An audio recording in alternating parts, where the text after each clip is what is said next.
자, 그러면 이제 서양사 개론을 이제 강독을 해볼게요. 자, 헬레니즘 문화의 이제 시기적 배경이 나오는데요.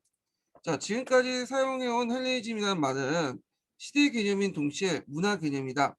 그래서 이때 시대 개념이라는 것은 이제 그 정치적 의미에서 이제 시대 개념이죠. 헬레니즘 왕국들의 등장. 예. 그래서 이런 개념을 이제 보면 알렉산더의 동방 원정이 부터 이집트의 포틀로마이오스 왕조까지 그 종말까지 약 300년간을 말한다. 자, 문화 개념으로서는 종래 헬레니즘 문화가 동서 문화 융합이라는 견해가 일반적이었다. 그러나 이것은 잘못된 해석이다. 헬레니즘 시대에는 그리스 문화와 오리엔트 문화가 동등한적으로 서로 융합하여 새로운 문화를 탄생시킨 일이 없다. 헬레니즘 시대에는 지중해 세계와 인더스강에 이르는 오리엔트 세계가 하나로 경제권이 형성된 것과 마찬가지고 이 강대한 그 지역에 하나의 문화 세계를 형성했으며 정치나 경제를 지배한 사람들이 알렉산더 후계자 왕조들과 그리스이거나 그리스화된 사람들과 마찬가지로 문화에서도 지배적이었던 건 그리스 문화였다. 그래서 시칠리아부터 인더스 유형까지 사회 지배층이나 교양인 사의 언어는 포리네시아는 아틱한 지방의 방언이었고 국적이나 인종을 초월해서 지배층에 속하거나 문화사회에 참여하려면 포리네어를 알아야 했다. 그럼 헬레니즘 문화는 결국 동서문화 융합의 소산이 아니다. 그래서 이제 요게들이 말하는 것은 오리엔트 문화와 그리스 문화가 융합돼서 나온 것이 아니라 그리스 문화가 오리엔트 문화를 이제 받아들이면서 그 당시 그리스인이거나 그리스화된 사람들에게만 통용된 문화였다, 한정된 문화였다를 말해주고 있어요. 그리고 그것도 이제 도시 중심으로만 형성된 문화였죠.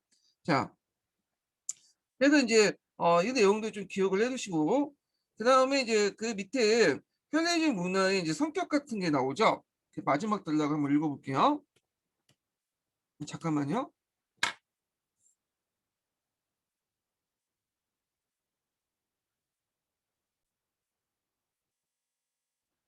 자, 헬레니즘 문화는 보편적이고 세계 시민적인 성격이 강했으며 당시 철학, 특히 스토아파의 이러한 성격이 잘 보여주고 있다. 그래서 이제 그 스토아파의 대표적인 사람이 제노라는 사람이 있어요. 자, 이 사람은 이제 그 뭘 주장했냐면 자연법 사상을 주장했는데, 자, 제노가 창설한 스토아파는 폴리스의 범죄에서 완전히 벗어나서 자연법과 보편적 정의에 지배되는 세계 국가를 구상했으며 그 구성원이 된 세계 시민은 이성을 가진 존재로서 모두 평등하다고 주장했다. 자, 이런 자연법 사상은 로마인대 세계 제국의 어떤 이론적 기반이 있고 그리스도의 그대 교리적 어떤 뒷받침을 해서 발견했다. 자, 그래서 자연법 사상의 영향이죠. 그리고 이제 후대 이제 근대에서 들어와서 계몽 사상이나 뭐 사회계약론에도 영향을 주죠. 자연법 사상이. 자, 이 부분은 나중에 좀 얘기를 하고요. 뒤 부분에 있으니까. 자, 그러나 스토아파는 세계 국가를 그 구체적인 정치 형태라기보다는 이상적인 상태를 보고 현실적인 동방 전제군주의 지배를 인정하고 이에 적응하였다. 그러면서 그들은 개별적인 인간의 행복에 더 관심을 기울였다. 그래서 이제 그 스토아파가 이제 생각하는 인간의 행복에 관련된 내용이 있어요. 자, 그들은 인간의 행복은 정신과 영혼의 안정이 있으며 이를 통해서 달성하기 위해서 감정이나 정열 그리고 기이한 욕망을 모두 버릴 것을 주장함으로써 금욕주의적 실천적 생활 윤리를 제시했다. 그래서 행복을 위해서는 인간의 감정과 욕구를 다 버리라는 거야. 네. 요거는 이제 에피쿠로스 학과가 좀 약간 대비되는 모습인데 요거는 좀 나중에 뒤에 있으니까 보고요. 그다음 세계 시민주의는 민족이나 국가 같은 공동체를 상실한 원자적 개인의 도대를 두고 있다. 그럼 헬레니즘 시대는 세계 시민주의 시대인 동시에 철저히 개인주의적 시대였다. 그래서 이제 이런 것들이 스토아파에도 이런 개인주의 경향이 이미 나타나는 바 있지만 더 강하게 나타나는 게 에피쿠로스 학파죠. 자, 에피쿠로스 학파는 그들은 국가를 개인의 생존과 행복을 위해서 사회 질서를 유지하는 데 편리한 발명이라고 생각하고 개별적 인간의 행복을 탐구하는데 노력을 집중했다. 그들은 인간의 최종 목표가 즐거움, 즉 즐거움, 락이라는 것을 구하는 것이 있다고 보고 이를 달성하는데 수학파와 비슷하게 정신의 안정이 필요하다고 주장했다. 근데 이제 이때 제일 중요한 게 정신의 안정을 이제 피하려면 장애됐던 것이 이제 뭐냐 신과 죽음에 대한 두려움이에요. 네. 그래서 그런 거 즐거움을 도달하기 위해서는 이런 그 신과 죽음에 대한 두려움을 벗어던지고 각자가 조용한 정신을 도약하자고 주장했다. 자, 이 에피쿠스 학파는 주장은 원래 쾌락주의냐 한각주의 색채가 아닌데 그러니까 즐거움을 추구하자는 거잖아요. 자, 근데 나중에 이게 잘못 알려져서 쾌락주의로 이제 알려지게 돼요. 예, 그 한각주의 성격을 깃들게 되었다. 잘못 알려지게 된 거죠. 자, 그래서 이제 이런 것들 좀 기억을 해두시면 될 것 같고요. 자, 그래서 이제 앞에서 수학파는 모든 욕구를 뭐냐면 참아야 된다. 이런데 그래서 이제 행복할 수 있다고 이제 주장하는 반면에 에피쿠스 같은 경우에는 일단 죽음과 신에 대한 어떤 두려움에서 벗어나고 정신적 안정을 깨야 되는데 그걸 도달하기 위해서는 이제 뭐냐 정신적 어떤 육체적 쾌락을 강조를 한 거죠. 근데 얘네들이 말하는 정신적 육체적 쾌락은 우리가 생각하는 방탄의 의미가 아니라 뭐랄까 그 장기 지속적인 어떤 쾌락이에요. 그러니까 예를 들어 갖고 이제 어 술을 마시면 이제 그만큼 고통이 크잖아요. 그 다음날. 그건 진정한 쾌락이 아니죠. 그런데 노래를 듣거나 그다음에 이제 영화를 보거나 책을 보면 만족감이 높잖아. 그러면서 장기 지속적으로 이렇게 뭐냐 즐길 수가 있죠. 이런 이제 쾌락을 얘기를 하는 거야. 근데 이제 나중에 이제 노마 시대 때 들으면서 이게 오해가 돼 갖고 이 정신적 그 육체적 쾌락을 이제 적절하게 해야 된다는 말을 거기 육체적 쾌락에 초점을 맞춰서 막 방탕하고 뭐냐면 어떤 먼지를 다 해도 된다는 식으로 이런 식으로 이제 이해를 해가지고 오해를 산 적이 있다. 이렇게 좀 기억을 해두시면 될 것 같아요. 자, 그 다음에 이제 이렇게 있고 요 뒤 부분은 이제 각자 읽어보세요. 이건 뭐 그냥 나올 가능성이 별로 없고 그 다음에 뒤에 부분에 보면 이제 관련된 이제 예술 관련된 내용이 있는데 요것도 그냥 이렇게 한번 좀 보시면 될 것 같고요. 두 번째 단락부터 볼게요. 두 번째 단락. 자, 이 당시 자연과학이 발달됐잖아요. 그래서 이제 본질적 보편적 성격을 지닌 자연과학을 비롯해 모든 분야의 학문이 헬레니 시대의 세계 시민주의를 바탕으로 자유롭게 이제 발달했다. 그래서 교통과 경제의 중심지였던 이집트 알렉산드리아는 그 중심지 역할을 했는데 인구 50만에 덮는 대도시로서 그 당시 실제 불가사리로 이제 판단하고 있는 거대한 등대를 비롯해서 박물관, 도서관이 있어 학문의 중심지이기도 하고요. 그 다음에 이제 헬레니즘 시대는 국가가 처음으로 학문의 중요성을 인식하고 이를 지원하는 시대이기도 했다. 자, 철학 분야의 사적인 학원과 더불어 국가의 지원을 운영하는 박물관이 등장했고 이 박물관에서는 철학자를 비롯해 인문과학자, 자연과학자들이 연구에 종사하면서 알렉산드리아 도서관은 70만 권에 달하는 장서가 존재를 했다. 그리고 이제 그 밑에 자연과학 관련된 내용이 쭉 있죠. 요걸 이제 읽어볼게요. 자, 천문 분야에서는 이 아리스타로고스가 지동설을 주장했고요. 예. 그 다음에 이제 이 태양 중심설이라고 하죠. 그 교과서에 읽은 것처럼 그의 가설이 사실에 부합하지 않는 탓으로 로마 시대 때 천문학자였던 포틀로마이오스의 천문학 총론에서 채택되지 않고 참고로 포틀로마이오스는 이제 지동설보다는 총동설을 주장했던 인물이에요. 예. 그 다음에 이제 스파르쿠스는 지구 중심설 채택되어 널리 또 보급되었다. 예. 그렇지만 여기에는 채택되지 않지만 채택되지 않았고 스파르쿠스는 이제 지구 중심설 그러니까 청동설이죠. 지구가 가만히 있는데 태양이나 이런 천체가 돈다는 그거죠. 그래서 정근대 시대 때는 그 지구 중심설이 이제 주류였어요. 근데 이제 나중에 이제 뭐 케플러나 갈릴레오나 이런 사람을 통해서 깨지게 되죠. 코페르니쿠스나. 이건 뒤에 좀 얘기를 하고요. 자, 그다음에 수학도 발달됐고, 그다음에 이제 삼각 이 관련된 내용도 있죠.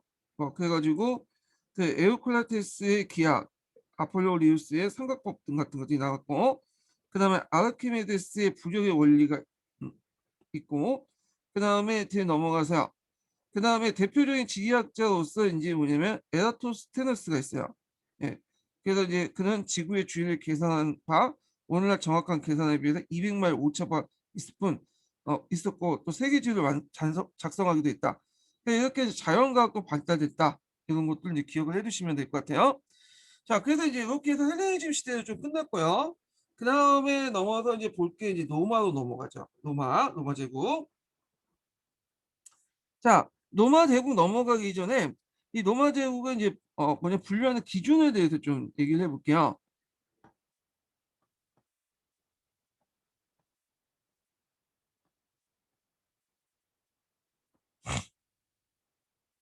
자, 로마의 이제 시기 구분을 크게 네 시기로 나눠볼 수 있어요. 이건 서양서 강의에 있는 내용이거든요. 자, 첫 번째 시기가 이제 왕정기부터 해서 공화정 초기와 중기 때까지야. 그러니까 이제 시민 공동체가 형성됐던 시기를 이제 얘기를 하죠. 그래서 이제 내용인데 요거 약간 그리스하고 비슷해요. 그래서 처음에 이제 귀족 중심의 기병에서 중상층 중심의 중장 보병의 주력이 변화됐고요. 이 시기 때. 그리고 이제 시민권이 확대되고 시민법 체계가 확립돼서 평민의 나 호문관 같은 것이 신설되고 그다음에 노비데스 간의 어떤 가두치베 제재가 형성됐다. 예. 그래서 이 시기는 이탈리아 반도 통일 시기고 그다음에 이건 평민권이 성장했던 시기죠. 예. 그다음에 두 번째 시기는 이렇게 형성됐던 이제 로마 시민 공동체 공화국 체제가 붕괴되기 시작했다. 공화정 후기 때 얘기예요. 자, 이 시기는 대략적으로 포에니 전쟁 이후부터 악티움 해전까지 시기고, 자, 공화정 말기 때 상황들 보면 포에니 전쟁 후에 외정으로 자연농민이 몰락을 해서 무상계획을 꾸린 용병들이 등장을 했고요. 그리고 이걸 바탕으로 해서 군인 정치가들, 삼두 정치가 같은 군인 정치가들이 이제 등장을 했다는 거. 그리고 이제 이 무상계급들에게 땅을 나눠주려고 하는 그라쿠스 개혁이 실패했죠. 그리고 이제 전쟁의 성과가 원로원이나 기사계급 등 특정 계급에만 분배를 받고 대토지 소유가 확대됐다. 요때 이제 나티풍기운 같은 것들이 확대됐다는 거. 그다음에 세 번째 시기는 시민 공동체가 이제 해체돼서 재정으로 넘어간 재정 초기 시대야. 원수정이라고 하죠. 원수정. 그러니까 이제 종전의 공화정 체제는 겉으로 유지되고 있지만 그 안에 실제 운영은 항제국 체제예요. 그래서 이걸 원수정, 프레케스제 정치 이렇게 이제 얘기하죠. 자, 그래서 요 시기 때는 형식적으로는 이제 공화정 체제를 유지했지만 실제로 재정 시대였고요. 직업군인의 성비했구나. 그리고 이제 새로운 기사계들이 등장했고, 이때 기사계급 에키테스 계층은 전에 있었던 에키테스 계층과 좀 다르죠. 황제권과 이제 연결되어 있는 사람들이야. 자, 관료제와 업무의 정문화, 뭐 오연제 시대 여기는 포함되어 있죠. 그 다음에 제국제제 해체기로서 요게 이제 동방전제 군주제가 이제 실시됐던 시기죠. 본격적으로. 그래서 종전의 공화국 체제가 이제 무너지고 형식적으로 남아있던 공화국 체제가 무너지고 디오클라티누스 황제 때부터 이제 도미네 체제로 넘어가요. 전제 왕정으로.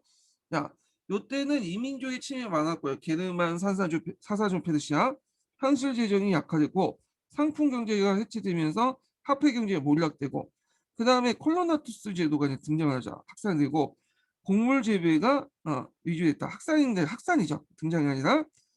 그 다음에 기독교가 국교화되기 됐던 시기가 제국제 체제 해체기 시기죠.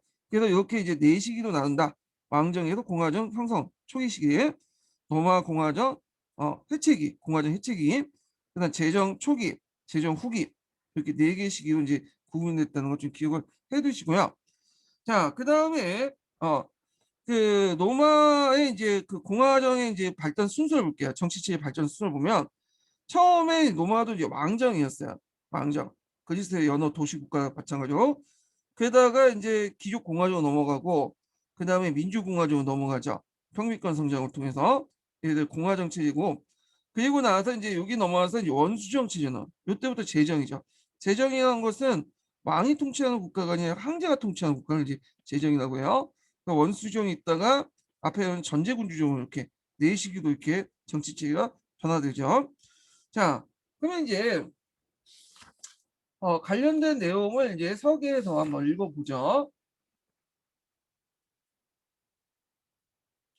자, 농마의 귀여운 부분은 이제 각자 읽어보세요. 거기 뭐 청동기 문화도 있고 뭐 있는데 뭐 그렇게 나올 가능성이 없으니까 이제 넘어가고 자, 세 번째 단락을 볼게요. 세 번째 단락. 자, 여기 이제 로마의 북쪽에 어떤 민족이 있었냐면 에트루리아인들이 있었어요. 에트루리아인들. 그래서 에트루리아인들은 로마인들에 큰 영향을 줬거든요. 네. 그리고 이제 한때는 이제 왕정 시대 때 한 그 3대인가 4대 왕부터는 에툴리아 계통의 이제 왕이었어요. 자, 그래서 이제 에툴리아가 이제 많은 이제 영향을 줬어. 이 로마에 대해서. 관련된 내용을 이제 볼게요. 자, 에툴리아인들은 소아시아부터 이동해 온 것으로 생각되어 있다.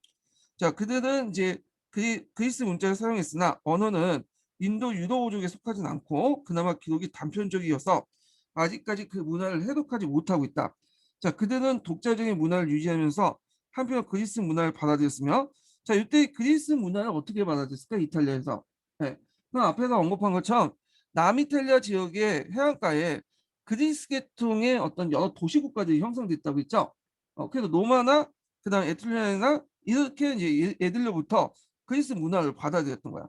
자, 종교적 경제적 유대를 결합한 도시국가의 느슨한 연맹체로 구성되었다. 그러니까 에트루리아인들이 단합해갖고 통일된 제국을 구성했던 것이 아니라 여러 도시국가의 연맹체, 연맹왕국 정도 이렇게 구성됐다 보시면 돼요. 자, 그리고 기원전 7세기에서 그들의 세력은 북으로 퐁강, 남으로는 캄파니아에 확대되고 기원전 6세기까지 로마까지 지배를 하였다. 예. 그래서 이 기원전 6세기 로마까지 지배했다는 것은 에툴리아 계통의 왕이 이제 집권을 했다는 거야. 예. 근데 주의할 것은 마치 로마가 에트리안의 어떤 식민지 이런 그 인식을 이제 심어줄 수 있는데 그건 아니고요. 이 로마 같은 경우에 초창기 때는 여러 민족들로 구성됐어. 원래는 라틴족이 세웠죠, 로마가. 근데 이제 그 에트리안도 참여하고 사비아족인가 그 민족도 이제 참여를 했어요. 그래서 이제 이런 그 민족 중에 여러 왕들이 등장을 했고 그 중에 이제 후대에 등장했던 왕들이 에트리아인들의 왕이었다 이렇게 보시면 돼요. 예. 그래서 뭐 베트남의 속국이었다 뭐 이렇게 이제 인식을 하면 좀 약간 곤란하고요. 자, 그다음에 이제 노마인드 전승에 하면 건국 시조는 트로이 할마 때 이탈리아 건너온 트로이 왕이었던 아네아스이며 그 후손이 루무스와 레무스라고 하는데 그래서 이제 그 앞글자를 따가지고 이제 로마라는 그 건설을 했다고 해요. 그래서 이제 여기 뭐 잠깐 사진을 보면 여기 있죠. 이 로마의 건국신화에 나와 있는 이 늑대가 있고 여기 이제 누무스, 레무스가 이제 있는데 이 건국신화 내용이 이제 밑에 있으니까 한번 읽어보세요. 예. 제가 뭐 여기까지는 뭐 시험 문제 나오진 않을 것 같아서 하여튼 잠깐 소개만 이제 시켜드린 거고 넘어가서 기원은 그 연대가 이제 건국한 연도가 기원전 753년으로 전해져 있으며 자 요거 이제 딱 보면 기원전 8세기 때잖아요. 그러니까 이제 카르타고나 그러니까 그 뭐야 포에니 아니 말하면 된다. 그 로마 그 만들 건국할 당시에 스파르타나 아테네도 비슷한 시기에 만들어졌어. 근데 상대적으로 그리스 문화가 더 발달돼 있잖아요. 그게 말이 되냐?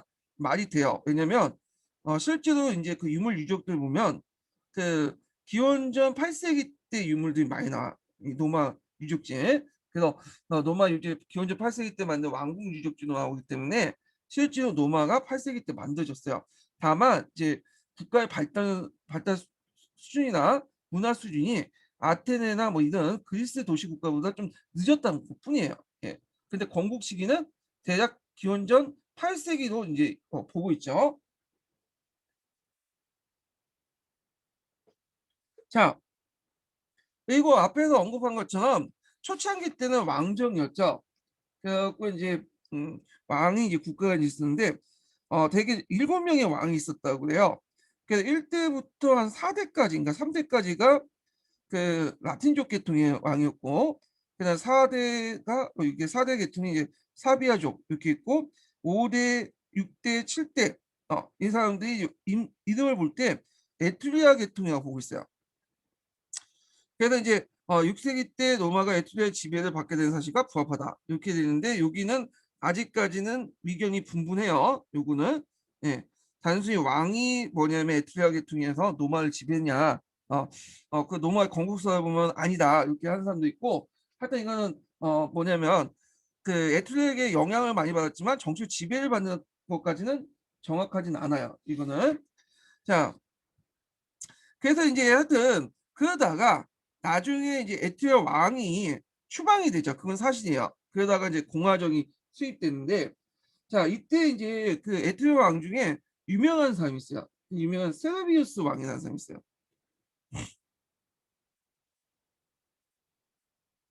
자, 이 세르비우스 왕이 여러 이제 군제 개혁을 하는데 요 부분이 이제 시험 여기는 안 나와 있더라고요. 서양사 강의에만 나와 있고. 예. 그래서 요거는 이제 잠깐 서양사 심화 규제를 바탕으로 이제 볼게요. 자, 세르비우스 왕이 이제 군제 개혁을 볼게요. 요 사람의 군제 개혁.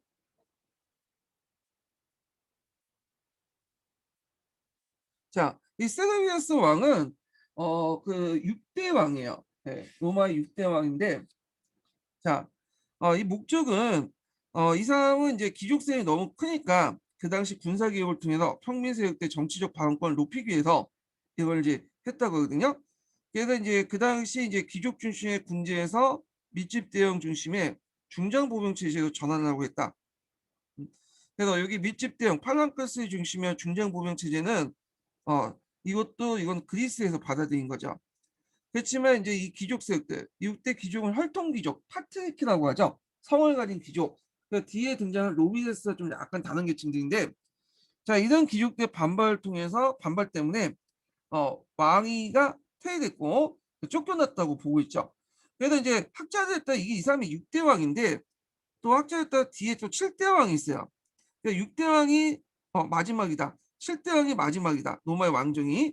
이렇게 논쟁이 있긴 있는데 이거 우리까지는 알 필요 없죠. 그냥 다만 세르비우스 왕의 군제 개혁 내용만 좀 기억을 해두시고, 여기에서 중장보병의 중심 체제를 개편하려고 했고 이것이 백인의 기원이 되었다. 이렇게 보시면 돼요. 그래서 백인회가 만들어진 당시도 BC 6세기다 아니다는 설도 있지만 우리는 여기까지 알 필요 없겠죠. 자, 그래서 이제 이렇게 해서 이제 이 왕정 때는 이 세르비우스 왕은 좀 기억을 해두시고요. 자, 그 다음에 이제 넘어가서 그 서강자 관련된 왕정 관련 왕정이란다 거기 서강자 관련된 왕정 관련된 내용을 한번 읽어볼게요. 자, 그래서 이제 그 서강자 42페이지 보세요.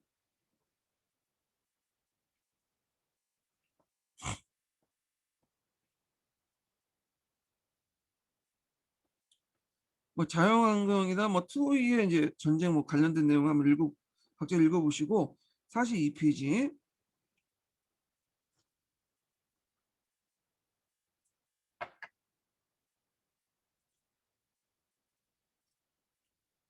자, 리비우스에 따르면 로마는 기원전 753년에 아이네아스의 16대 손이었던 루무스에서 파르틴 언덕에 건국되었고, 동생이었던 레무스가 있긴 했는데 레무스가 이제 나중에 지네끼리 싸우다가 루무스가 레무스를 죽이죠. 기원전 509년부터 244년까지 7명의 왕들에 의해서 통치되었다. 자, 왕은 정치, 군사, 사법과 종교의 우두머리로서 권력과 권위의 중심이 있었다. 그래서 루무스 이후 왕은 종신적이었지만 세습되지 않았고요. 왕이 사망하면 후임 왕의 원론 추천과 신대 제가 그리고 민회에서 인민의 지지를 통해 왕권을 수여받고 왕의 즉위했고 죽을 때까지 왕의 최고 통치권 임페리움을 행사했다. 통치권이 임페리움이라는 의미인 것 같아요. 여기서 그다음에 왕정기 이탈리아 반도에서는 라틴족 외에도 여러 이탈리아인들이 이제 있었죠. 로마 북쪽에는 그 로마에게 영향을 줬던 에툴리아인이 있고 멀리 남쪽에는 그리스 신민 도시들이 있었어요. 자, 이러한 대관계에서 로마는 주변 민족들과 대립과 제휴를 반복하면서 영향력을 확대해 나갔고 세계 부족으로 구성된 초기 로마는 각 부족보다 10개 쿠리아로 편성했죠. 이건 뒤에 얘기했지만 이 쿠리아가 이제 최초의 민이에요. 예. 이때 쿠리아는 귀족들 중심으로 구성이 됐어요. 예, 주로 기병을 이제 할 수 있는 기마를 양성할 수 있는 기병이 될 수 있는 귀족들로 구성이 됐었고요. 그래서 쿠리아는 민해가 되었다. 자, 민해는 왕을 선출하고 왕에게 임페리움을 부여하는 법을 제정하면서 왕권의 지지를 기반이 되었다. 자, 그다음 로마 시대에는 초기부터 귀족과 평민으로 나눠져 있죠. 그래서 이제 귀족은 이제 그 귀족 평민으로 나눠졌고요. 대개 이런 귀족들은 이제 어떤 사람들이냐면 그 성을 가지고 있는 사람이라는 의미에서 파트르키라고 해요. 파트르키.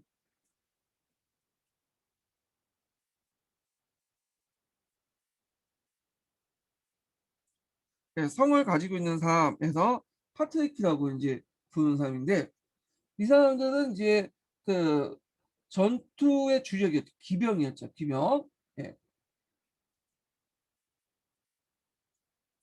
그리고 이제 귀족과 평민 간의 어떤 결혼을 금지시켜서 자신의 혈족을 유지하려고 했고요. 그리고 보통 이제 그 당시에 성을 가지고 있지 않았어, 성을. 근데 이 사람들은 성을 가지고 있어. 예. 그래서 이 사람들 성을 가지고 있다 해서 파트리키라고 한다. 근데 나중에 부유한 평민 계층들과 이제 뭐냐면 통원권이 형성되죠. 그러면서 새로운 계층인 노비데스라는 계층이 만들어지죠. 근데 노비데스하고는 좀 약간 결이 다르지만 그 전에 파트리키라는 귀족들이 있었죠. 자, 하여튼 귀족과 평민으로 나눠져 있었고 노무스는 대귀족 수장대 일종의 자문단을 활용해요. 이들이 로마 원론의 모체가 되었다. 그래서 이제 처음에 원로원 위원이 뭐 100명이었는데 이후 로마 세력권이 확대되면서 계속 여러 세력들이 이제 뭐냐 끌어들면서 그 수가 공화정 후기 때는 300명을 늘어났다. 자, 원로원은 왕의 자문 기관이었고 왕이 죽은 뒤에 후임 왕을 선출한 중추적 역할을 했다. 그러니까 왕정 기간 때 그 원로원의 역할 얘기고요. 자, 그 원로원 역할은 뒤에 이제 공화정 역할 때는 좀 약간 달라요. 이건 뒤에 좀 얘기를 하고요. 자, 기원전 6세기 때 12개 도시에 영내에 치렀던 에툴리아인들이 심히 이제 절정을 다했던 시기였고, 그때 이제 그 5대 왕 때부터 이제 에툴리안 출신 왕이 이제 등장을 하게 돼요. 그래서 이 과정에서 왕권이 강화되고, 로마 귀족들의 중심의 원로의 권한이 약화되죠. 그리고 나서 이제 6대 왕이었던 세르비우스 때 여러 가지 개혁 작업을 하죠. 그래서 종전에 귀족들의 어떤 세력을 약화시키고 평민들, 중장 보병층을 양성시키는 그 정책을 하게 돼요.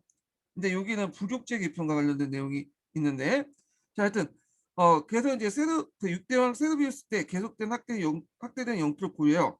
기존의 혈연에 기반을 둔 부족제를 해체하고 국가 영역의 지휘적 행정구역을 확대 개편했다. 그러니까 우리가 이제 클린스텐네스 때 혈족적인 부족제에서 행정적 부족제로 바뀌게 되잖아요. 예. 그래서 이 트리푸스의 의미가 이때 바뀌어. 그러니까 트리푸스의 의미는 혈연적인 의미였는데 여기에 이제 부족적인 의미에서 행정적인 의미로 바뀌게 되죠. 예. 그래서 이제 종전에 세계 트리푸스, 그 세계 트리푸스는 그 당시에 이제 그 로마를 구성했던 민족별 트리푸스가 있어요. 그러니까 이제 라틴족 계열, 사비아인들, 사비아인들, 그 다음에 이제 앞에서 에투리아인들, 각각의 세 개의 이제 부족도 있었는데 얘네들이 이제 각각 귀족 세력이 강했거든요. 그러니까 이걸 해체시키고 지역 기반으로 해가지고 세 개의 이제 트리푸스를 20개의 트리푸스 지조 만들어. 혈연적 부족에서 행정적 부족 바뀌었다. 그래서 이제 이걸 기반으로 해서 이제 또 이제 재산 상태를 이제 또 조사를 해. 그래서 193개 큐트리아라는 병제 개혁을 했다. 그래서 이제 여기에서 1등급, 5등급 나누고 이제 병제 개혁인데 이걸 만든 게 백인회죠. 백인회. 그래서 이 사람이 백인회를 만들었다는 설이 있어요. 요거 그래서 있는데 물론 이거에 대해서 이제 다른 설도 있어요. 근데 이제 여기에서는 이렇게 적혔으니까 이렇게 했는데 요 백인회와 관련된 내용은 뒤에 좀 얘기할게요. 여기에서 얘기하는 것보다는 그 민회 관련된 내용에서 있으니까 중복되니까 그때 좀 얘기를 하고요. 자, 근데 이제 6대 왕이 이제 개업을 했는데 이 사람이 쫓겨났어. 그리고 나서 7대 왕이었던 타르퀴니우스라는 사람이 왔는데 이 사람은 공포 정치를 냈어요. 그리고 막대 웃고 막그 아녀자들 막 겁탈하고 해서 쫓겨났어. 예. 그래서 이제 사람들은 학자들은 후대 6대가 마지막이냐 로마 왕정에 또 다른 7대가 마지막이다. 기록에 나오는 7대까지 나와 있으니까 자 뭐 이렇게 이제 있는데 일단 뭐 6대든 7대든 간에 왕정은 여기서 끝났다. 그래서 에트루리아 계통의 왕은 쫓겨나고 이제 뭘로 넘어갔다? 귀족공화정으로 넘어가게 돼요. 귀족공화정. 왕정에서 귀족공화정으로 이렇게 넘어가겠다. 요것만 기억을 해두시면 될 것 같아요. 자, 그 다음에 이제 다시 넘어가서 로마 공화정 관련된 내용을 이제 공화정의 구조와 관련된 내용을 좀 볼게요.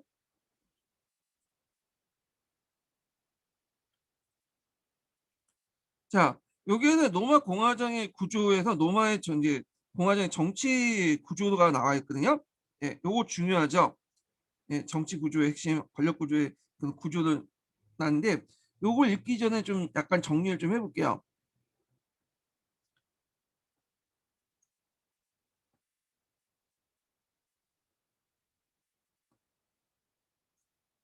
자, 로마 공화정은 이제 크게 이제 요 형태로 이제 있는데 어 여기는 의회와 행정부, 원료원 이렇게 이제 상권으로 이렇게 구성이 돼 있고 나름대로 이제 견제와 균형에 입각해서 뭐냐면 그 운영이 됐죠. 그래서 대개 로마의 권력 시스템은 견제와 균형이 서로 이제 반영된 그런 원리가 그래서 상호 보조와 상호 견제 역할을 했다.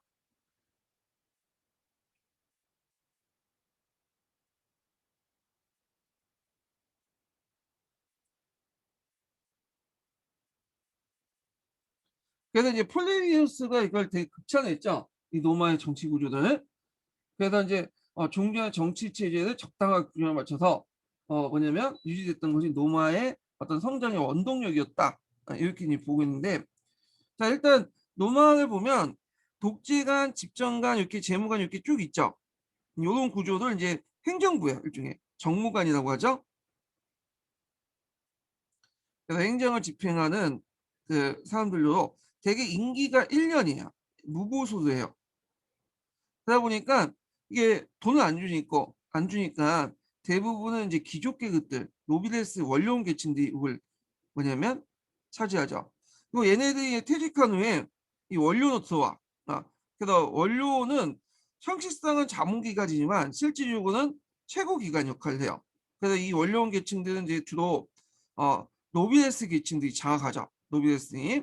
그래서 우리가 이제 귀족공화정, 그다음 뒤에 이제 민주공화정 이렇게 얘기하지만 실제 이 공화정을 장악했던 사람은 이 원료원 계층들이에요. 형식상으로는 평민까지 참여하는 형태였지만 실제 그 공화정을 주도했던 사람은 이 원로원 계층들이고요. 자, 그 다음에 또 하나 입법기관 있죠. 여기 입법기관을 이제 이렇게 있는데 여기는 입법기관 이렇게 있네.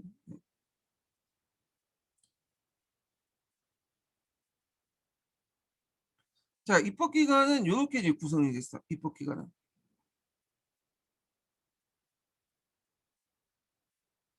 그래서 이제 로마의 입법기관은 네 개가 있어요. 네 개가. 그래서 이제 쿠리아가 있고 그 다음에 백인회, 그 다음에 평민회. 평민회가 나중에 부족회로 이름이 바뀌죠. 학대 개편되면서. 그리고 나서 또 하나 인민회가 있어. 잘 알려지지만 인민회가 있어. 예. 자, 이런 네 개 기관이 있다. 자, 기억을 해두시고. 자, 그러면 이제 요거 내용을 이제 좀 볼게요. 먼저 이제 살펴볼 것이 행정을 담당한 정무관들이에요. 정무관. 오늘날 공무원이죠. 자, 이 정무관들은 임기 1년이고 보수가 없어. 민회에서 선출하고요. 자, 그 다음에 이제 이렇게 있고 그 정무관 중에 제일 높은 자리가 어떤 사람이면 집정관이에요. 집정관. 집정관은 01년 기출문에 나왔어요. 이 사람은. 그래서 이제 행정 및 군사 대권을 이제 장악을 하고 원로원과 협의해서 민회를 소집할 수 있어요. 이 집정관이 두 명이거든요. 두 명을 둔 거는 뭐냐 상호 견제시키기 위해서 둔 거죠. 그래서 이제 이렇게 한 달씩 교대로 이제 직무를 해요. 그리고 어떤 정책을 결정할 때는 상호 간의 합의를 필요해서 이제 합의를 해서 이제 결정하고요. 다만 이제 나라가 위기 시, 비상 시에는 독재관 한 명이 정권을 위임받아. 기간은 6개월이에요. 예. 그래서 이렇게 있고 그 다음에 이제 법무관이 있어요. 법무관. 법무관은 오지시육단은 약간 부통령하고 비슷해. 집정관이 죽었을 때 이제 법무관이 그 직을 그 수행을 하거든요. 이 사람들은 이제 주로 어떤 것을 하냐면 법률에 관련된 사법을 관장해요. 법무부 장관하고 비슷해요. 그래서 이제 법무관이 되어야지만 나중에 또 집정관이 될 수 있어. 그리고 전쟁 시에는 집정관이 죽을 때 업무를 또 대행할 수도 있고요.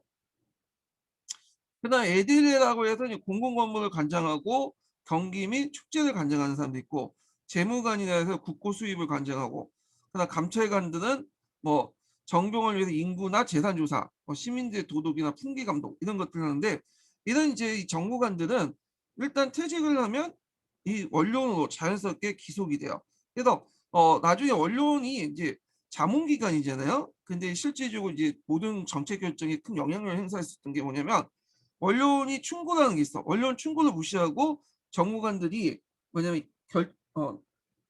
정책을 그 집행할 경우에는 나중에 원론을 더할 때 왕따 당해. 자, 그런 구조이기 때문에 이 원론들 말을 무시할 수가 없어요. 예. 자, 이 원론은 임기 종신 이거요. 정무관을 지닌 사람도 구성됐고 초창기 때는 왕정 때는 파트리키아가 이제 했지만 나중에는 이제 노비레스 계층들이 원론 계층이 되죠. 그래서 형식적으로 집정관에 소집되고 집정관을 협의하는 어떤 자문기구에 불과했지만 실제 공화정 최고 권력 기구예요. 그래서 원론의 충고는 집정관도 거부할 수 없다. 그리고 우리가 이제 공화정이라고 하지만 실제 이 원론 계층들이 실제 정치를 장악을 했다. 이렇게 보시면 될 것 같아요.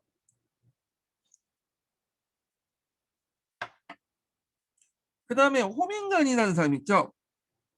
자, 호민관은 평민회에서 선출돼요. 그래서 평민의 이익을 옹호하고요. 이 호민관의 권한 중에 두 가지 권한이 있어요. 하나가 이제 거부권이죠. 비토권. 예. 그리고 또 신체와 생명에 불가침 권한이 있어요. 예. 자, 그래갖고 만약에 이 사람을 죽일 경우에는 신분에 상관없이 무조건 잡아서 사형을 당해. 그래서 이런 것도 있고 이들은 이제 임기 1년이고 처음엔 2명이었지만 계속 수가 늘어났죠. 그리고 이제 평민세력의 신장과 함께 확대 강화되었다. 이렇게 보시면 돼요. 근데 참고로 이 호민관도 평민들의 이익을 권익을 보호한다고 하지만 실제 평민들 우리가 생각하는 그 평민들이 호민관이 되는 게 아니에요. 이 호민관들 보면 되게 집안이 좋아요. 예, 노비레스 계층도 많고 원룡 계층도 많고 자, 그래서 이제 있는데 이 호민과 관련된 내용이 서양사 총론에 자세히 적혀 있거든요. 그래서 이제 물론 이제 그 개론에도 있긴 있지만 여기 한번 관련된 내용 한번 읽어볼게요. 서양사 총론에 이제 보면 자, 호민간의 신분은 보장되었다. 만약 그에게 폭력을 행사하는 사람이 있다면 누구나 재판 없이 그냥 사형에 처하죠. 예. 그래서 신체와 생명에 불가침 권한이 있고 그러나 이제 호민관은 군사적 권한이나 행정적 기능을 갖지 못하기 때문에 그의 권한은 매우 소극적인 것에 불과했다.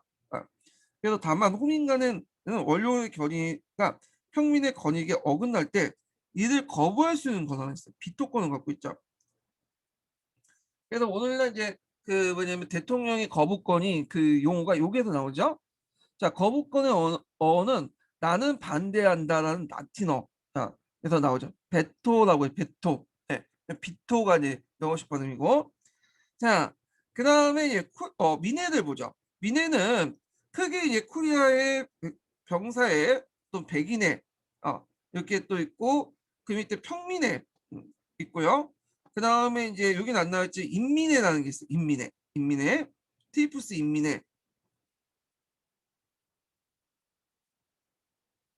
그 네 개가 구성됐다. 이렇게 보시면 돼요. 자, 그럼 먼저 볼게 코리아해죠. 코리아해.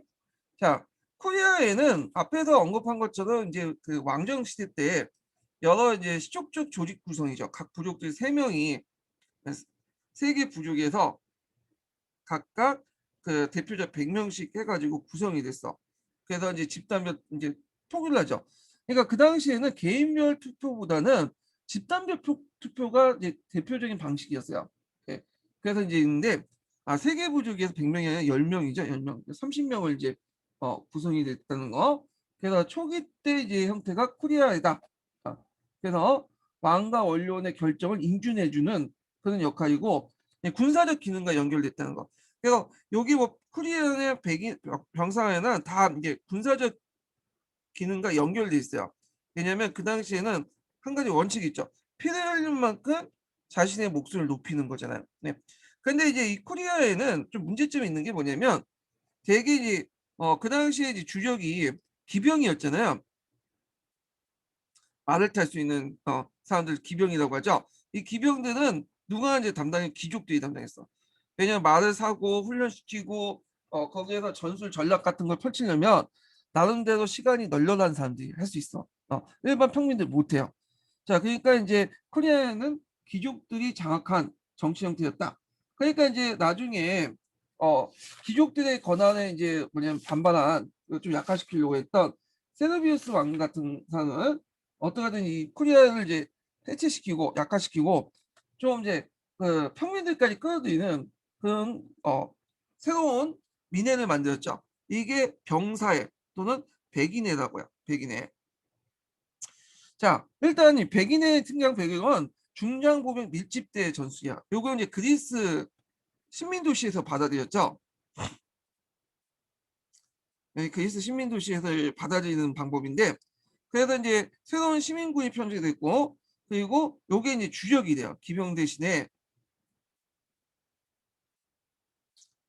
기병 대신에 이제 여기가 중장보병이 주력이 돼요. 그러면서 얘들도 이제 정치에 참여시켜야 되겠죠. 왜냐하면 이제 피를 흘렸잖아. 그래서 이제 출연된 것이 병사의 백인데요. 그래서 이제 이들은 예전에 한번 시험 문제 나왔는데 신분의 구별 없이 재산 정도에 따라 기사급과 5등급 구분해요. 그리고 이제 193개 백인대로 구성되어 있죠. 이게 예전에 14년 기출문제 나왔던 거예요. 신분의 구별 없이 뭐 했다? 재산의 정도에 따라서 구성된다. 그렇다고 해서 뭐 완전하게 신분의 어떤 구분은 없었던 건 아니에요. 왜냐하면 재산이 많은 사람들은 대개 보면 귀족계급이니까 귀족계급 상위 계급이죠. 그렇지만 나름대로 재산이 있으면 정치에 참여할 수 있도록 만든 거죠. 그러면 이제 여기에서 이제 구분을 보죠. 자, 이 도표를 보면 여기 보는데 자, 위에 제에 있는 사람들은 기병 집단이야. 기병. 예. 이 사람들은 8개 집단이거든요. 예. 그런데 이제 이 기병 집단도 상층과 하층으로 또 나눠요. 상층. 제일 상층에 최상층에 있는 사람들은 혈통귀족, 파트리크고요. 그다음 기사 여기 이제 있는데 이 활동이 이제 있고 활동 귀족이 제일 위에 있고 기병 안에서 또 중하층 계급 있잖아요. 그중에 이 중하층 계급, 그러니까 상에서 중하층 계급은 요걸 기사 계층이 있는데 이 기사 계층들도 다시 상층과 중하층으로 나눠요. 예. 활동 귀족하고 기사 계층 상층이 나중에 견합이 되죠. 그러면서 얘네들이 통합이 형성되면서 노비데스 계층이 되죠. 그래서 얘네들 원료원 계층이라고 하죠. 그래서 부유한 기사 계층, 그러니까 이제 주로 이제 상층, 부유한 평민 계층과 혈통 귀족이 이제 결합이 돼서 노비데스 계층이 되고, 그 다음에 이제 부유한 평민들 중에 중장 보병도 있겠지만 더 부유한 사람들은 기사도 있을 거 아니야. 그러니까 이제 이렇게 이제 나눠볼 수 있고, 그래서 이 부유한 평민 중에 이제 제일 상층은 혈통 귀족과 연결돼 있고, 그 다음에 중하층들은 이제 어디냐면 에키테스 계층이라고 해요. 에키테스. 이 에키테스는 노비데스는 되지 못하지만 그만큼 부를 가지고 있지 못하지만 어느 계층은 밑에 있는 그 중장 보병 계층보다는 좀 더 위에 있는 계층들이야. 이 에키테스 계층들은. 그래서 이 에키테스 계층들은 B3세기 때 형성이 됐고 이 노비데스 계층들과 대립을 해요. 그렇지만 이 에키테스 중에 상당수가 또 뭐냐면 이 노비데스 계층으로 이렇게 올라가는 사람이 있어요. 부를 축적해서. 예. 그래갖고 이런 식으로 기사 18개 집단으로 구성됐다. 그래서 노비데스 계층, 기사 이렇게 구성이 됐고, 그래서 기사 중하층은 이제 에키테스 계층이고, 기사 상층하고 활동 계층은 노비데스 계층 이렇게 18개 집단으로 구성됐다는 거. 그 다음에 보병을 보죠. 이 보병이 이제 핵심 전력인데, 자, 보병도 중장 보병과 경보병으로 나눴어요. 그래서 이제 어, 아시 그 아시드위 계층하고 그다음에 경보봉 이렇게 계층인데 이 아시드위 계층이 이제 중장 보병 계층이 주력이죠. 그게 제일 많아. 80개 집단으로 구성돼 있어. 1등급으로서. 그래서 이제 있고 그 외에 이제 2등급, 그다음 3등급, 4등급, 5등급은 경보봉이고요. 그다음에 이제 무산자 계층이 있어. 이 프로레타 계층이라고 하는데, 자, 이 프로레타 계층은 아무것도 가지지 않는 자야. 예. 그래서 얘들은 군역을 의무는 있긴 있어요. 전쟁에 직접 참여는 아니고 보급을 해주는 거예요. 보급을. 피를 흘리지 않죠. 그러다 보니 정치적으로 소외돼. 그래서 투표권도 없어, 이 사람들은요. 그러면 투표할 때 이제 어떻게 하냐? 여기에서 이제 이게 고대 중세 시대 때 특징은 개인별 투표가 아니라 집단별 투표가 그렇죠. 예. 그래서 각 백인대별로 투표가 되는 거야. 각 백인대가 한 표씩 갖고 있는 거예요. 자, 그러면 일단은 투표를 시작하면 어떤 식으로 하냐면 위에 계층부터 쭉 차례 투표를 해요. 그러니까 기사 계급에서 기병 계층 이제 18개 집단 있죠. 노비데스하고 기사 계층이 18개가 하면 그 다음에 이제 요게 1등급을 이제 하게 되고 그래서 80개 집단이 투표를 하죠. 그러면 총 몇 개가 나와요? 98개잖아요. 이미 193개에서 98개는 가반수가 이제 넘은 거죠. 예. 자, 그러니까 실질적으로는 여기까지만 투표하는 게 의미가 있고 아래 계층의 투표는 그 의미가 없어. 예. 그러면 정치를 누구까지만 참여시켜 준다는 거야? 중장 보병까지만 참여시켜 주겠다. 평민 여기까지. 근데 이거는 앞에서 이제 혈통귀족들이 거의 독점을 했잖아. 그렇지만 이제는 혈통귀족뿐만 아니라 중장 보병까지 참여시키면서 정치 참여의 폭을 넓혔다. 이렇게 이제 볼 수가 있어요. 근데 실제 정치는 이 노비데스가 실제 운영이 됐다는 거 기억을 해두시면 되고요. 자, 이 권한은 이 백인대의 권한은 군사적 목적을 출발해서 정치 영역이 확대되고 쿠리어부터 권한이 이양받아요. 그래서 있고 나중에는 이제 백인대가 또 부족해서 이제 이렇게 연결되죠. 그래서 쿠리어가 정권을 장악하다가 그 다음에 백인대 그다음 부족해. 예. 자, 이렇게 이제 권한이 이제 바뀌어지고요. 자, 법 제정, 공직자 임명, 대외 정책 결정, 주요 사법기구 기능 등을 했다는 거. 그날 군제 개표의 특징은 중장보험을 중심한 모든 시민이 시민권을 편성했고 혈통이나 신분이 아니라 재산 소유가 분편제나 계급 구분의 기준이 됐다는 거. 노마사의 핵심적인 미래를 구성했고 의미는 평민에게 형식적 국정에 참여의 기회를 주고 그중 부유한 자에게 실적 발언권을 부여해줬죠. 그래서 이제 기사계층이나 중장보병 그런 계층들에게 그래서 신분과 혈통의 구분이 사라지고 시민 전체에게 일체감을 부여한다. 자, 그래서 나도 정치에 참여할 수 있다라는 의미의 이제 일체감을 부여했는데 그렇지만 주의할 것은 그리스 같이 직접 민주 정치는 될 수가 없죠. 하도 영토가 많고 이제 인구가 많아지니까. 그래서 실제적 국정은 노비데스 계층이 장악했다. 이게 상징적 의미에 불과한 거예요. 이거는요. 평민회를 보죠. 평민회는 이제 그 당시 이제 그 평민권 성장에 따라서 여러 가지 운동들이 펼쳐졌잖아요. 뒤에 좀 얘기하겠지만 그래서 만들어졌던 건데 이 평민회는 처음에는 이 평민회는 이제 그 평민들만 가입을 했어요. 그래서 이제 호민관을 설출하고 그리고 그 대개 이제 초기 호민관이 거부권의 권한이 집중돼 있거든요.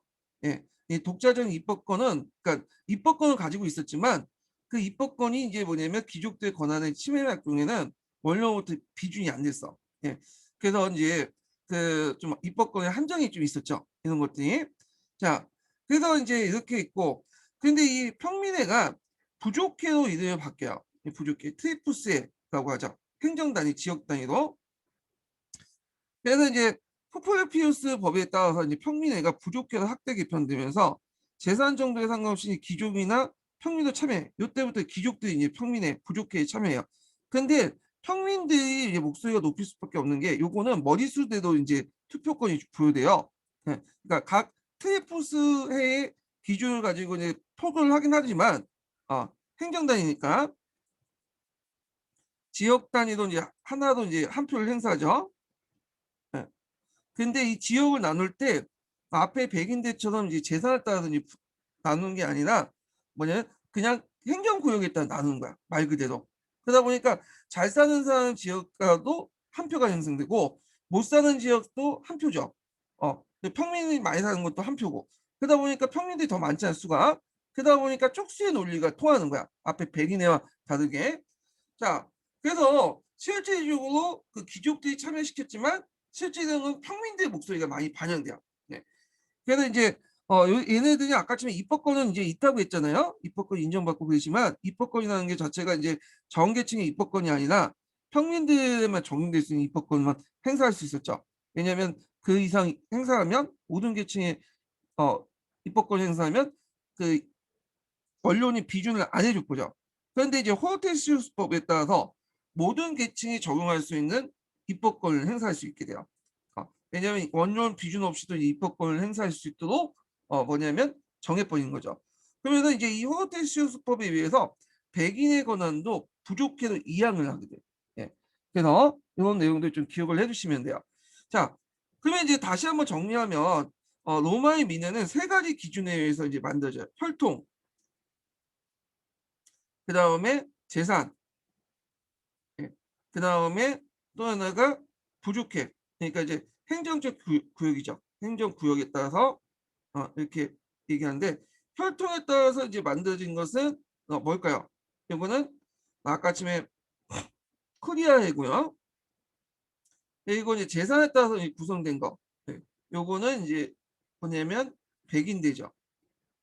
그리고 행정구역 테이프스에 의해서 만들어진 거는 평민회, 나중에 부족회라고 이름을 바뀌죠. 그리고 또 하나가 이제 인민회가 있어. 트레푸스 인민회 정확하면 이 트레푸스 인민회도 세르비우스 왕 때 만들어진 거야. 원래는 이거는 이제 주로 귀족들로 구성이 됐다가 나중에 평민권 신장과 함께 그 혈통이 아니라 이제 트레푸스 인민회라고 해서 행정구역들 편제예요. 근데 인민회는 부족회보다 그러니까 평민회보다 권한이 좀 약했어요. 그래서 일종의 평민회 부족회는 뭐냐면 국회 같은 역할을 하죠. 근데 인민회는 그 뭐냐면 그 밑에 이제 지방의회 정도 역할을 해요. 그래서 여기에서는 부족회에서 좀 높은 장관 정도의 자리를 뽑으면 요 인민회에서는 그 뭐랄까 시장 정도의 자리를 뽑고 평민회 같은 경우에는 이제 그 법을 통과시키면 요 인민은 조례 정도 통과시키는 좀 낮은 단계의 어떤 민회였다 이렇게 기억을 해주시면 돼요. 그래서 어떤 분은 트레포스 인민회를 거기 부족해 한 걸로 부족해와 동일하게 생각하신 분이 있거나 뭐 백인대와 동일하게 생각하신 분이 있는데 그건 잘못된 거고요. 독립된 민회예요. 이거 찾아보시면 있어요. 네이버나 이런 것도 있고 그 당시 또 아까 있지만 서양사 강좌에도 그 내용이 있어요. 인민회가 따로 있어. 이게 자 그러면 이제 공화정의 구조를 한번 볼게요. 자 공화정의 구조를 읽기 전에 두 번째 인증번호 알려드리겠습니다. 자, 두 번째 인증번호는 67번이에요. 네, 두 번째 인증번호는 67번입니다.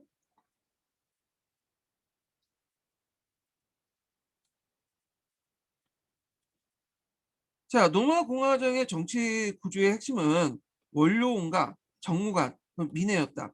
자, 정무관 중에 최고의 지위를 차지하는 것은 두 사람의 집정관이었다. 그들은 행정 및 군사의 대권, 임페리움이라고 하죠. 임페리움을 차지하고 그 다음에 원로원과 협의해서 민회를 소집하는 권한을 가지고 있다. 그러니까 예전에 왕정 당시에 이제 왕의 역할을 했다고 보시면 돼요. 임기는 1년이며 한 달씩 교대로 직무할 뿐만 아니라 상호 간의 완전한 합의가 필요했다. 자, 이러한 제도적 장치는 아까 이제 상호 견제와 균형을 유지하기 위한 거죠. 그래서 로마의 어떤 권력 구조의 특징은 상호 견제와 균형이야. 이건 뭐 집정관뿐만 아니라 다른 데 다 통용되는 거죠. 그 로마 전체적인 권력 구조에. 그래서 상호 견제와 균형을 유지함으로써 그 당시 권력의 집중과 비대화를 방지하려는 로마인들의 정치적 지혜에서 연유하며 자 이런 그 배려는 공화정의 국제 전반의 특색이기도 했다. 그래서 이걸 리비우스가 로마사에서 이걸 이제 상당히 극찬을 했죠. 상당히 잘된 시스템이라고. 그 다음에 국가 비상시에는 한 사람에게 몰빵을 해줘요. 몰빵. 이게 독재가 아니야. 예. 독재간의 정권이 위임되지만 그 기간은 6개월 넘지 못하도록 이제 몫을 받고 있다. 자, 뒷정관 밑에는 이제 그 외에 변무관이 있죠. 예. 부통령 정도 되는 그래서 사법을 관장하였으며 병무관을 거쳐야 집정관이 될 수 있고요. 그 다음에 그 외에도 에딜레라는 사람이 있죠. 그래서 공공 관문을 관장하거나 경기 및 축제를 관장하는 에딜레. 그 다음에 국고 수입을 관장한 재무관이 있고 그다음 징병을 위한 인구와 재산을 조사하는 감찰관이 있었다. 그래서 감찰관은 인구 조사 외에도 시민이나 도덕의 풍기를 감독하고 불민한 자는 원로원이나 정무관부터 추방되는 권한을 가지게 되었다. 그러니까 모든 정무관의 임기는 1년이었고 보수가 없으면 민회에서 선출되었다. 그러니까 이때 민회라는데 민회가 되게 많잖아요. 그래서 초창기 때는 이제 그 초기 공화국 때는 어 백인회에서 이제 출발했다가 나중에 호르테시우스법에 의해서 그 평민회로 바뀌게 돼요. 평민회. 그래서 평민회가 주요 민회가 되죠. 이거는 자 원료원을 보죠. 원료원. 자 원료원은 처음 시족장으로 구성된 것으나 후에는 아테네 아우파우스회의와 동일한 정무관의 지인사항들이 구성되었으며 그래서 앞에 서양사 강좌에서 볼 수 있듯이 원래 노무스가 처음 만들 때는 자기의 이제 그 측근들 그 있는 사람들로 구성됐다고 했죠. 한 100명 정도. 게다가 세력 확대되면서 각각의 이제 시족장들을 끌어다가 이제 300명까지 확대됐고요. 근데 이제 공화정으로 넘어가면서 이게 좀 시스템이 바뀌어가지고 그 당시 이제 정무관을 지낸 사람이 자동으로 이제 원로원 계층이 되는데 이때 정무관들은 주로 노비데스 계층이기 때문에 원로원을 노비데스 계층과 동일하게 돼요. 나중에는 자 그래서 형식적으로 집정관에 의해서 소집되고 집정관의 협의에 응하는 기관이었으나 실질적으로 공화정 최고 권력기관으로서 국정 전반을 거쳐 이른바 원로원의 충고는 집정관이 거부할 수 없을 정도가 됐죠. 그래서 의원의 이제 수요는 일정하지 않으나 초기에는 대체로 300명 정도였으며 그래서 이들은 역사가의 폴리비우스의 표현을 왕대 모임과 같았다. 뭐 이렇게 있고 그 다음에 이제 별 중요하진 않지만 그 종교를 간주한 신관도 있었어요. 신관. 그래서 이 신관은 정부가 못지않은 중요한 지위가 있는데 그 당시엔 신탁이라 해서 중요한 그 국가 행사라든지 정부 활동이나 이런 걸 때 신탁을 꼭 봐. 신의 의지를 점을 쳐가지고 이렇게 하죠. 그래서 이제 이렇게 했는데 요거는 뭐 각자 읽어보시고 그 다음에 노마에는 또 뭐가 있냐면 호민관이라는 게 있어요. 호민관. 자, 이 호민관은 내용을 보면 호민관의 설치는 기원전 494년에 평민이 귀족에 대한 투쟁이 가장 큰 성과를 달성한 것이며 기원전 5세기에 중요한 그 수요가 10명이 되었다. 그래서 이 호민관은 그 당시 이제 그 나중에 얘기하겠지만 이탈리아가 통일하는 과정에서 평민권이 이제 성장했잖아요. 그래서 여러 가지 이제 뭐냐면 입법들이 만들어지죠. 평민권 성장 관련된 입법들이. 그래갖고 그때 이제 성상 사건 이후에 494년이죠. 호민관이 성취돼. 네. 그래서 이런 과정에서 이제 성상 사건 이후에 호민관이 만들어진다. 이렇게 보시면 돼요. 그리고 좀 있다가 이제 494년 그 이따 472년에 BC죠. 472년에 평민회가 설치됐다는 거. 자, 호민관은 평민회에서 선출되고 이들 사회하고 평민의 이익을 옹호했으며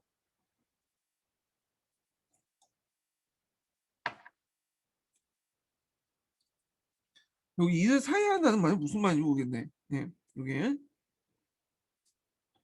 자 평민대 이익을 옹호했으며 정무관이나 원로원의 결정을 거부할 권한, 비토 권한 있죠. 그래서 있고 임기는 1년이며 집정관의 경우와 동일하게 합의제였다. 그래서 또 불가침 신체와 그 다음에 승리의 불가침 권한 있죠. 그래서 호민관을 죽일 경우에는 재판 없이 그냥 사용을 시켜요. 그래서 호민관의 권한과 기능은 평민의 신장과 함께 더불어 강화되었다. 자 이렇게 보고요. 그 다음에 이제 노마의 민회는 그리스보다 복잡하지만 노마의 공공체가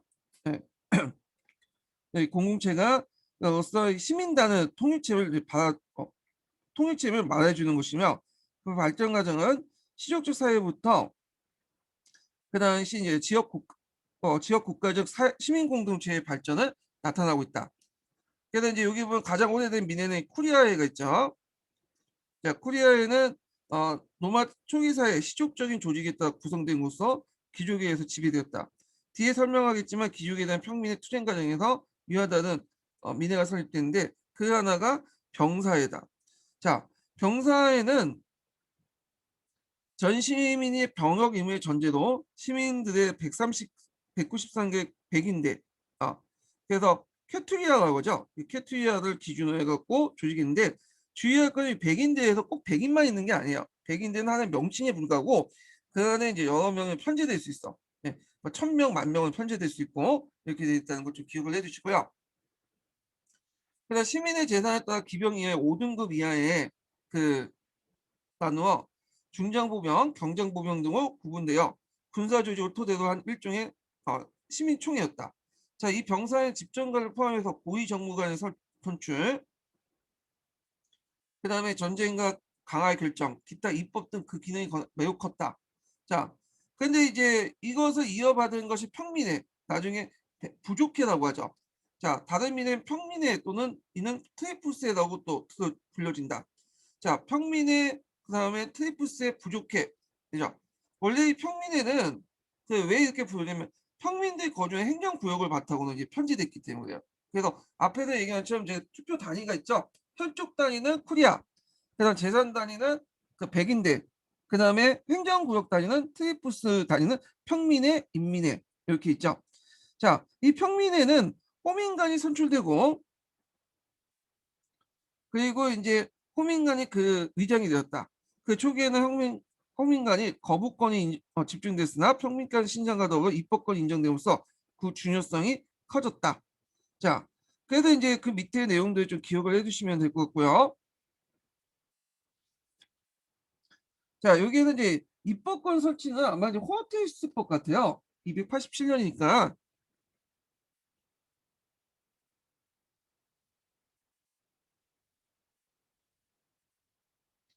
자, 여기서 입법권이라는 것은 예전에도 입법권이 있었지만, 전 계층을 뭐냐면 적용할 수 있는 입법권을 얘기해요.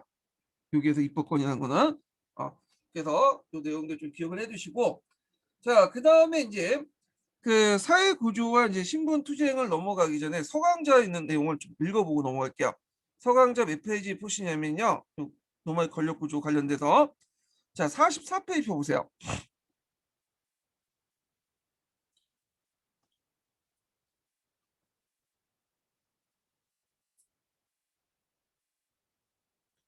자,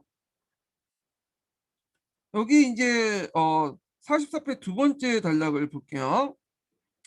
첫 번째 단락부터 보자. 예. 여기 보면 이제 두 번째 내용을 보면 공화정은 이게 기족공화정이 민주공화에 다 포함된 거야. 정무가 민의 원론이 서로 세력 분열을 이루면서 나라 이끄는 체제였다. 그래서 여기 핵심 키워드는 세력 분열이죠. 자, 그럼 한번 읽어볼게요. 자, 왕 대신에 선출된 두 명의 고위 정무관 콘솔, 이 콘솔 집정관이 번영하면. 자, 콘솔 집정관은 켄투냐 미엔의 활동 귀족 출신 중에 선출됐고 1년 임기 동안 서로 협의하면서 왕이 가지고 있는 임페리움을 행사했다.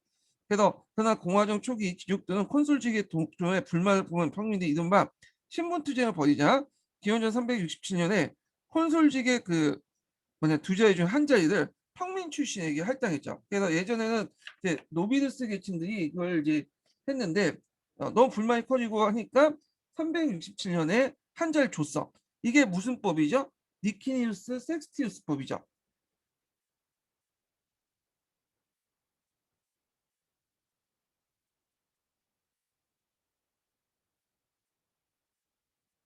자, 니키니우스 섹스티우스 법은 뒤에 좀 얘기하겠지만 두 가지 내용을 갖고 있죠. 하나는 집정관 한 명을 부유한 평민들에게 이제 선출할 수도 있도록 하고 그다음에 그래서 평민도 원료인 진출이 가능하게 되죠. 그리고 이제 두 번째는 귀족의 대토지 소유가 제한돼요. 예. 그다음에 정무직 간직이 이제 개방돼요. 그러니까 그 앞에서 이제 제가 말을 잘못했는데 요거 이제 요 그 니키스 섹스티우스 법 이전에는 파트리키 활동 귀족들만 이제 장악을 했는데 이거에 대해서 불만이 커지니까 니키스 섹스티우스 법에 따라서 집정관 한 명을 부유한 평민층들 선출하고 동시에 정무직도 평민들에게 간직을 개방했어요. 근데 실질적으로는 정무직을 할 수 있는 사람이 돈이 많은 사람들이 되잖아요. 무부수니까. 그러니까 이제 실제로 이제 기사 상층만 하게 되죠. 그래서 기사 상층하고 그 당시 이제 활동귀족들, 표특 활동귀족들이 결합이 되면서 이 법의 이후에 이제 노비스라는 계층이 등장을 해요. 자, 그래서 이제 요때 평민들인데 실제로 평민 출신이라도 그 돈이 많은 평민이야. 기사 상층이니까 이 사람들은. 자, 그러니까 평민 출신이라도 콘솔주의 영향을 귀족층에 합류되고 때문에서 이제 노마사는 활동 귀족과 함께 파트리키와 함께 새로운 지배층인 신귀족층인 노비타스라고 하죠. 예, 이걸 라틴어로 그냥 적어놓은 것 같아. 보통 노비데스라고 하죠. 보통 영어로. 자, 민회는 이제 정부가 선출한 지 입법, 그 다음에 이제 사법, 주요 국사 결정권을 가진 노마인드 총회였다. 그래서 전무관직의 피선거권이 활동귀족이나 신귀족들에게 독점되긴 했지만 그들을 선출한 건 노마이였기 때문에 인민주권 원리가 그 당시 민회를 통해서 실현되었다. 자, 노마의 민의 특징은 오직 하나의 민회만 있었던 게 아니라 단원제가 아니라 단원제죠. 뭐 양원제가 아니라 두 개도 아니고 다원제야, 다원제. 예, 다원제. 그래서 여러 민회들이 있었죠. 그래서 이제 아테나 달리 네 개의 민회가 있었죠. 그래서 코리아 민회, 카톨릭 민회, 트리스 인민회, 트리스 평민회. 그래서 이제 이렇게 있는데 요게 보니까 네 개가 있죠. 코리아, 캐투야, 이건 백이네요. 트리프스 인민회, 트리프스 평민회가 있어요. 그래서 각각의 자신이 속하는 코리아, 캐투야, 트리프스 되는 거예요. 이 코리아는 이제 시족 단위로 부족 단위로 구성되는 거고 활동을 강조했죠. 캐투야는 재산 단위로 해갖고 이렇게 있고, 트리프스는 이제 뭐냐면 지역 단위죠. 제일 그래도 민주주의인 게 트리프스야. 트리프스. 왜냐면 트리프스는 어, 각 지역별도 이제 투표권 행사하기 때문에 평민들이 사는 투표 그 해나 그다음에 귀족들이 사는 그 지역이나 한 표씩 해서 하거든요. 물론 이제 귀족들이 살고 있는 트리프스는 좀 약간 세분화시켜서 투표권을 늘리긴 했지만 나중에 뭐 그렇다고 해서 뭐 크게 이제 뭐냐면 그, 그 앞에 백인대처럼 이제 뭐냐면 크게 이제 권한을 행사할 수 있는 여지는 아니거든요. 자, 그래서 하여튼 이런 게 있었다. 기억을 해두시고 트리프스에는 이제 트리프스 인민회와 트리프 평민회가 요 단위를 이제 해서 투표를 했죠. 그 다음에 각 투표 단위는 가반수 원칙이 적용됐지만 전체 민의 최종 결정 각 투표 단위가 각각 한 표를 행사한 단위 투표제다. 그러니까 집단별 투표제라는 거야. 집단별. 네. 그래서 코리아는 시족별로 한 표씩 행사하고 그다음 캐트리아는 백인대별로 한 표 행사하고 트리프스는 뭐냐면 지역 단위로 한 표씩 행사한 집단별 투표제다. 개인이 투표해서 집단의 총 수가 결정되면 다수결에서 그러니까 개인이 여러 투표를 하면 그 집단에서 다수결이 나올 거네요. 그 다수결에 의해서 한 표가 행사는 집단별 투표인데 이게 이제 뭐냐면 그 전반적 정근대 시대 때 투표제 특징이야. 서양에서. 자, 그 다음에 이제 원료는 1년 임기를 마친 정무관 연임제도로 채용됐고 원로원 위원은 종신직으로 재정, 외교, 사법 등 국정 전반에 대한 논의했는데 논의 결과는 원로원 결의다 해서 비록 법적인 구속력이 없었지만 정무관들이 이 말 들을 수밖에 없었죠. 나중에 자기도 원로원에 들어가야 되니까 국정 운영에 큰 지침이 되었다.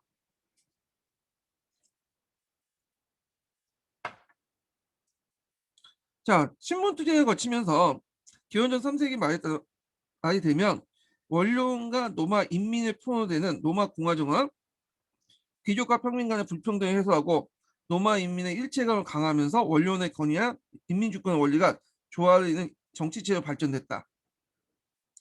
그래서 아리스토텔레스는 정치학에서 이상적인 정치체로서 이는 왕적, 소수의 귀족정, 다수의 민주정이 있다고 말하는데 기원전 2세기 때 그리스 출신이었던 폴리비우스는 이 사람도 예전에 기출문에 나왔죠. 이 노마 공화정을 극찬하면서 이 세 요소가 잘 배합된 혼합체제로 평가했죠. 그래서 즉 콘술 제도의 왕정의 장점이 원로는 귀족정의 장점이 민회에서는 민주주의 장점이 잘 결합되었다는 것이다. 자, 민회에서 구현된 인민주권 원리나 정무간지 부여된 임페리움이 막강한 통치권을 상징했다 해도 공화정의 중심은 아까 원로원이었어요. 실제 정치는 원로원의 중심이었다. 자, 이 원료는 구성에 따라 좀 다른데 원료는 왕정기 때는 시족장으로 구성돼 있죠. 근데 공화정기 때 보면 앞에서 얘기처럼 고위 정무관 영임자로 구성됐고 이 정무관들은 되게 노비레스 계층이었죠. 그래서 일종의 귀족 가두 체제였다. 형식적 콘수대에 의해서 소집되고 집정관에 소집되고 콘수대에 자문하는 기관에 불과했지만 이 원료원의 건의는 그 정통의 무게와 지배 엘리트 구성원들의 건의에 힘입어 사실상 국정을 주도했다. 자, 원료원이 노마에서 영속성을 이제 누린 유일한 제도, 즉 정통의 산실이기 때문이다. 그래서 캐피토리움의 언덕과 파라팀 언덕 사이 습지에 배수 시설을 설치해서 만들어진 노마 광장은 이 원료원과 노마인들이 상징한 노마 공화정 산실의 상징이기도 하다. 뭐 등등인데 하여튼 그 당시 공화정의 중심은 원료원이었다라는 건 지금 기억을 해두시면 될 것 같아요. 자, 그 다음에 이제 서양사 개론을 넘어가서 볼게 이제 사회 구조와 신분투쟁 관련된 내용이요. 사회투쟁과 신분투쟁과 관련된 내용인데 요거는 좀 쉬었다가 이제 진행을 할게요. 요거는요.